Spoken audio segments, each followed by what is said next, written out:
Hello everybody, welcome back. I'm the Ultimate Fan, but you probably already knew that. And in today's video is going to be a bit of a more special video, let's say. In today's special video, I had an idea for a video for the 80th anniversary of the Thomas and Friends series. If you guys don't know, the RWS series, the books that Thomas and Friends was based on, are turning 80 years old. Jesus Christ. So, I wanted to make something special for this franchise that I've loved ever since I was a little kid, and I had an idea, hey, what if I rank all the movies?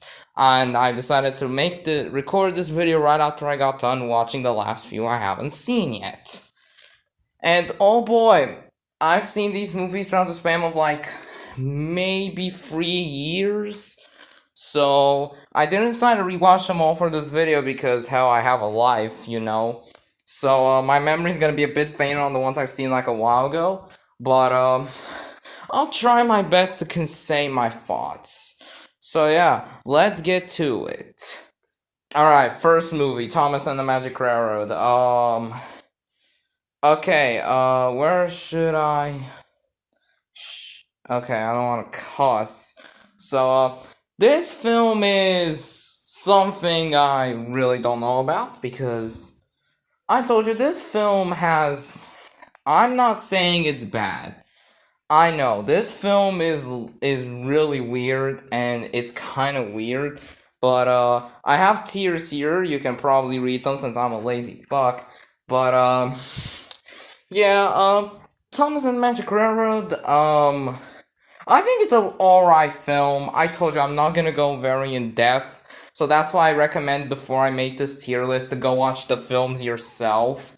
And also tell me your list in the comments below, because I'm not explaining the plot of these films or what the hell are going on in these films. You gotta watch them yourself because, come on man, these films are pretty good.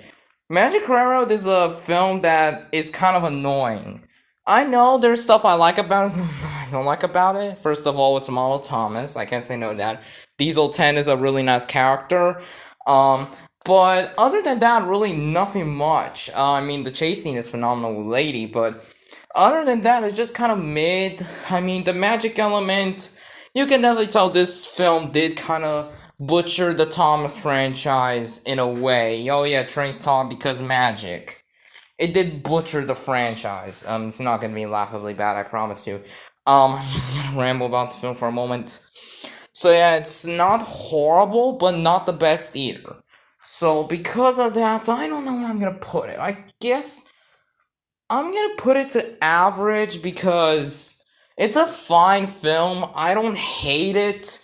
I don't think anybody hates this film. I mean, there are some people who do despise it, but I don't hate this film. I don't want to say I despise this film in any way. So yeah, this film goes into average. Calling all engines. Oh boy, I have another rocky relationship with this film. This film is one I never really cared about, and it's probably the most forgettable. The reason why is because this film is pretty boring. It has a generic plot, not that much happens. Of course, I like the model work because Model Thomas, you can't beat that from me.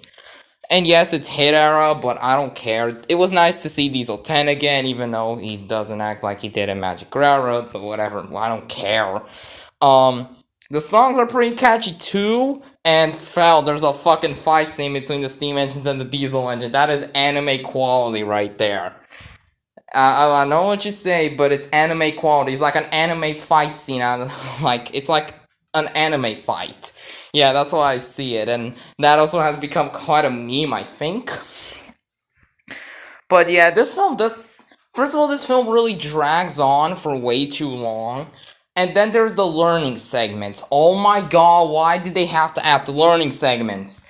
There's the most babyish. Every single time when I watched the hit era, I just went on YouTube because I didn't want to suffer for the learning segments. They're the most babyish, and that's why people were calling Thomas a dumb show for babies. So, yeah. I'm gonna put it in don't care for. It's not a film I'm revisiting anytime soon. It's not bad, but it's one I really don't care about. The Great Discovery. Oh boy, this film, I'm gonna just put it immediately. You guys are gonna go. It's gonna go in the best of all time because this film is goated. First of all, Model Thomas. You can't fucking beat it. It's the best out of the 3 films I got from Model Thomas and friends. First of all, the story. I love the story. It's amazing. It characterizes, first of all, Thomas. He's the best part of the film. Thomas is characterized. He's like in a season 1 and 2 persona where he is like a dick. But hell, many people say how Thomas is a dick. I don't care. I know he's a dick. And Stanley's a really cool character. I'm sorry, but Stanley's absolutely cool. He has a sick-ass design. He's a cool character. I wish he appeared more in the show. Thomas is amazing in this film. They really took his really good character traits and just dunk it right onto him. He's absolutely great in this film. Like, bro, like, he is in pure classic Thomas personality. He is jealous of his friend, and that's why he wants attention. And so he plays a prank on him, and yada yada yada. I told you have to see the films for yourself. But Thomas, I can understand why he would do that. That's in character for him. Like, Thomas was a jerk in the Railway series, so it doesn't feel out of character for him. So, yeah. The Great Discovery is the best Thomas film of all time, and if you disagree, well, I don't know what else to say. It's your own opinion. Alright. Hero of the Rails. Oh my god. I haven't seen this film in so long, but I remember this film being amazing. So, this film is absolutely great because I am definitely telling you, first of all, let's talk about the CGI. This was the first time Thomas went into full CGI, and my god, it's miles better than season 12. But other than that, I mean, this film is amazing. The CGI looks phenomenal, even though it was the first full CGI Thomas production. I don't count season 12, but I think it's a really good film. I think it's really good. Hero is one of the best characters in the CGI saga. I like that he's also a Japanese engine. That's really nice since Thomas does have a huge following in Japan. Victor is a nice character too. I mean, he became a mainstay ever since his introduction in the film, so I appreciate that. Also, I really like Spencer as an antagonist. And the dynamic between Thomas and Spencer I like. Spencer is like a nothing character, and they used him as an antagonist. Spencer out of all characters.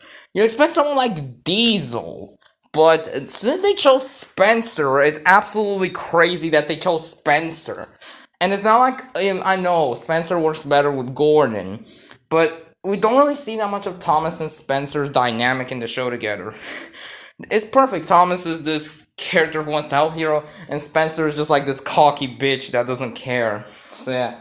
Where I'm gonna put this film, I'll put it in great. It's a pretty good film. Not as best as The Great Discovery. It does have its flaws. I mean, the animation still looks phenomenal, but it is kind of dated since this film is like, it's like pretty old now. So yeah, it's still a really good film. Misty Island Rescue, oh my god. I am not gonna dunk on Misty Island as many people have. Especially since the Unlucky Tug is gonna make a season 14 retrospective soon, and oh man, I can't wait to see him dunk this film. This, I'm gonna put it in laughably bad. I'm sorry, but I can't hate this film. I know many people say, but it doesn't make sense. The characters are so dumb. Well, what? I don't give a crap. Yes, the logging characters are annoying, and the rhyming can get tedious. And yes, it's not my favorite film, and everyone has dunked on, and we all know that the Thomas community despises this frickin' film. Everybody just says it's the worst of all time. I have a film that's way worse than that. But I do really think this film is okay. Day of the Diesels, my god, I can't remember anything of this film. This is basically just Calling All Engines Part 2. Nothing much. There are some things I like about this film. One, I like that Percy is the main character. Like, come on, man. Most of the films are just about Thomas. So it's nice to see Percy get some time in the spotlight. Since, Percy's one of my favorite characters. And it was nice to see Diesel 10 again. I mean, he's not as devious as he was in Magic Railroad, but a lot devious than he was in Calling All Engines. I really don't know. Um, I don't know what to say about this film, other than that. Some of the newer characters are, of course, just made to sell toys. We can't deny that, and I don't care about them. They're very one-dimensional. Is it that hard to write characters? I don't think so. So, yeah, I'm just gonna put this in, I'm gonna put it in don't care for, probably higher than Calling All Engines. It's way more enjoyable than Calling All Engines, but it's just Calling All Engines Part 2. That's what this film is about. It's just Calling All Engines Part 2. Blue Mountain Mystery, oh man. This film really was really good. I like this film. Like, I didn't understand because when I saw that Unlucky Tug movie ranking video he made a long time ago, I never watched any of these films, which, I mean, I'm stupid. But, Jesus Christ, this film was so good when I saw it. It was really good because I think many people say it's Pete Thomas. I don't see it that way. Luke is an interesting character, his backstory is nice, and Victor's backstory was kind of cool too. Since, they established an old character, which was not very common in this era. But other than that, I think this film was alright. So yeah, I don't really know that much to say about it. You need to go watch it yourself and make your own opinion on it. But I do really like this film. So, what the fuck? Okay, I just picked out Misty Island instead. Oh my god. Alright, I'm gonna put it in great. I think that's a good spot for it. King the Railway, oh man. This was the film I watched the last. And I watched it just before I released this video. So I don't really have that many thoughts on it. There's some things I like about it. One, I like Steven. I think Steven is nice. Since his bases actually exist in real life, and he's based on like the first steam engines ever built to man. That's really nice. It also builds up Soder's backstory a bit more. But other than that, I don't really want to say. Thomas, Percy, and James are together, and man, and I'm gonna praise it for that because these three are funny as hell together. Let me tell you, their dynamic between each other is amazing, and it is shared in the next film that follows after this one. My goodness gracious, this film, I don't know where I'm gonna put it. Let's see. I'll put it in good, to be honest. I don't think it's the best Thomas movie. It does have its flaws, and since it was the first one written by Andrew Brenner, I can understand that. So, yeah. Oh my god, Tale of the Brave, Jesus Christ, this freaking film is amazing. Oh my god, this is the film I watched the most out of all of them, because this film is absolutely gold tier Thomas. Jesus Christ. Because, first of all, the story. I think the story is amazing. One of the best Thomas written stories ever. It's absolutely awesome. First of all, there's not only one character. Thomas isn't just the main character. It's a Thomas, Percy, and James centered story. And I love it. It's amazing. And just like the Unlucky Tuck said, the story separated in 3 parts. The first part is about Thomas, going to the China Clay Pits. And it was also very nice to see Bill and Ben again. Like, come on, man. These two are funny. Could have seen Boko, though. Anyways, I mean, Thomas did a really good job. He was just trying to, find out the mysteries at the China Clay Pits with the footprints. The second part is about Percy just overcoming his fears. And the third one is about James being an absolute show-off and an absolute dick to Percy. Yeah, that's kind of what the film is. So basically, Thomas wants to find some mysteries.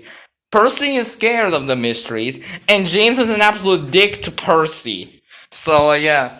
And also, I really like Gator. I think Gators had a really cool design, a really cool character. I wish he was used more in the show. That's what I hate about these newer seasons, is that they added characters that they didn't do anything. If the characters were expanded after their debut, it would have been amazing. But no, they were just forgotten about. Like, I know Gator got an episode in season 18 after this film, but that was the last time we saw him in the series, so I wish he was more expanded upon. But anyways, this film is absolute god tier. It's one of my favorite Thomas films of all time. You know what? It goes best. It goes best. Um, you know what? Even better than The Great Discovery, because this film's absolute god tier. One of the best. So yeah, I think you know what, number two. I think number two is good enough for this film, anyways. The adventure begins. As much of a guy that loves classic Thomas and Friends, this was an amazing film. This was made for the 70th anniversary of the Railway series 10 years ago. I can't believe this film was 10 years old. But anyways, the adventure begins. What do I say about it? It was really nice to get. I mean, getting two Thomas specials in the same year is still really good. I really can't stand it. Sorry about that. Anyways, back on topic. This film is absolutely really good. I don't know what to say about it, but it's really good. It was basically just a retelling of the first two books that Audrey ever wrote, and it was awesome. We saw James in his black livery, and, that was really cool that James was black instead of before, how James got his famous red color. It was really nice to see. And we also got to see Thomas in his LBSC green livery, which actually was the livery that his bassist wore in real life, so that is really nice. It's nice to get some answer to real railways here, since, I really like real railways. And Thomas was the thing that got me to liking trains in the first place, so I like this show so much. And then we saw James in his black livery. That was really awesome. Like, let me tell you, it was awesome to see James' black livery, which actually he did have in the book, which I'm still shocked at this point. James was just a minor character, and then he got his famous red. But anyways, I know there is the inconsistency of Henry being in his new shape, yada yada yada. I know this film does have its quirks, but I don't freaking care. This film was made to celebrate the legacy that Wilbur Audrey gave to us. And it was nice to see that they did care about the legacy of the show. And I love this film so much, since I respect classic Thomas so much, and it was awesome to see those old stories be retold in a modern format. Best of the best film. I don't care what the frick you say, it's absolute god tier. Soder's Legend of the Lost Treasure. To be honest, I'm just gonna show it to you. It's gonna go on top of great. I know, this film, I think it's way too overrated. Overrated, I think. It's way too overrated. Everyone says how this film is just like, it's the best Thomas film of all time. And I can understand why people say it's the best Thomas film. It's the most action-packed, the most best film that Thomas ever produced, but it has never been my favorite. And that's why these three films are my favorites. This one really isn't. This one was fine, but I really didn't really find the appeal to this film that much, unlike other people have. Because I like other films myself. It's kind of like Sonic 3. Sonic 3 and Knuckles with the Sonic series. Everybody just talks about how great it is, how it's the best of the franchise. But in reality, when I played Sonic 3 for the first time, I felt kind of disappointed. Many people said this was the best Sonic game of all time. I know, the story's amazing, everything is great about this game. About that game, but yeah, I see Lost Treasure as the Sonic 3 of the Thomas and Friends series. That's how I see it. It's way too overrated, and I think it should be looked with critical eyes. But I still like this film. I still like it. I can understand why people say it's their favorite Thomas film and why is it the best. But for me, it just doesn't hit. Okay. The Great Race. Okay. I'm gonna put it an average because this film is fine. I don't have a problem with it. It was really cool, but it isn't really great. Ashima is just like another generic girl character. I like that we got to see the Flying Scotsman. That's a nice thing, since the Flying Scotsman is a real engine.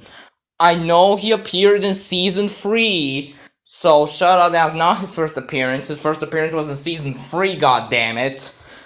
But yeah, this film was pretty good. I really liked it. It was nice to have a Thomas-centric story, and let me tell you, the bridge jump scene is just iconic. Everyone knows that scene.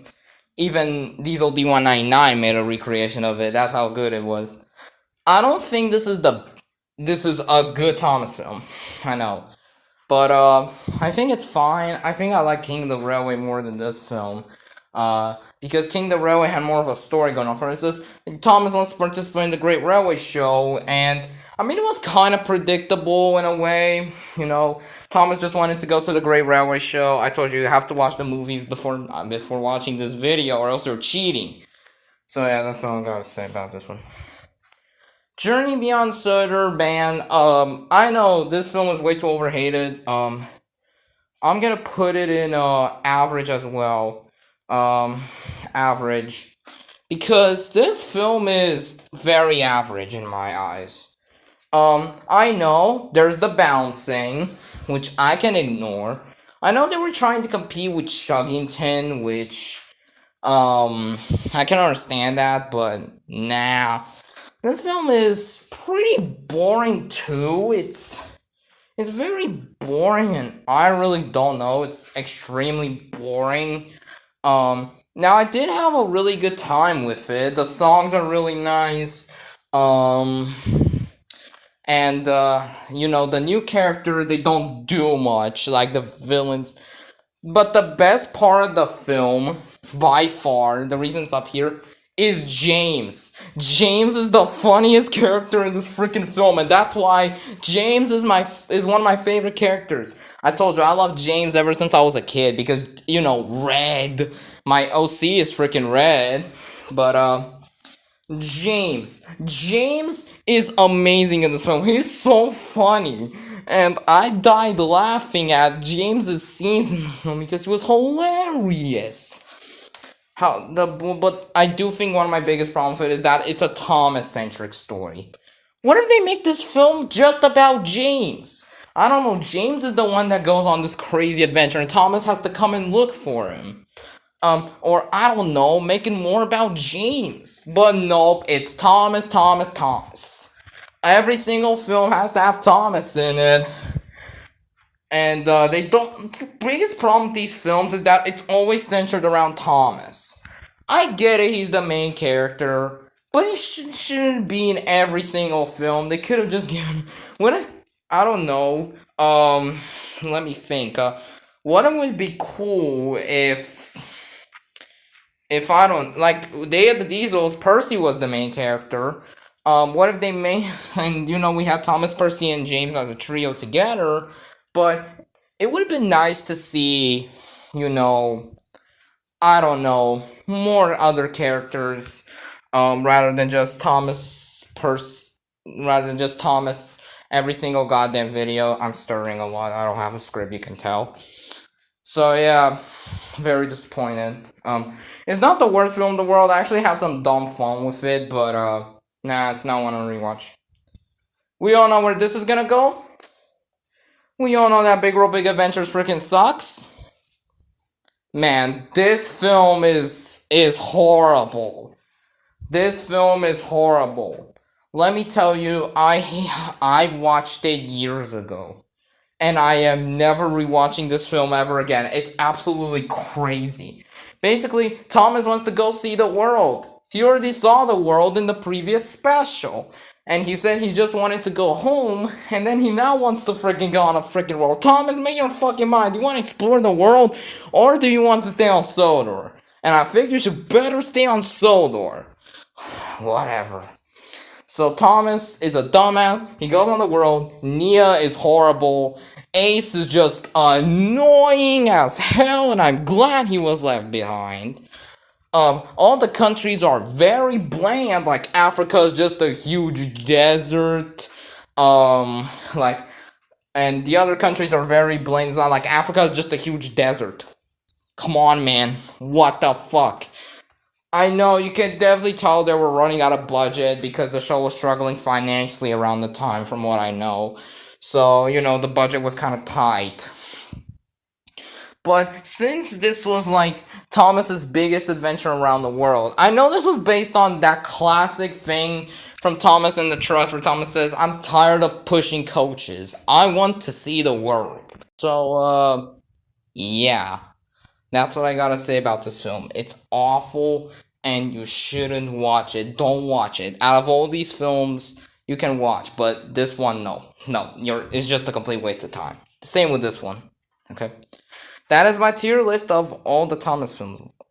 Crap. So yeah, that is my entire list. I'm gonna do a pan down so you guys can see them.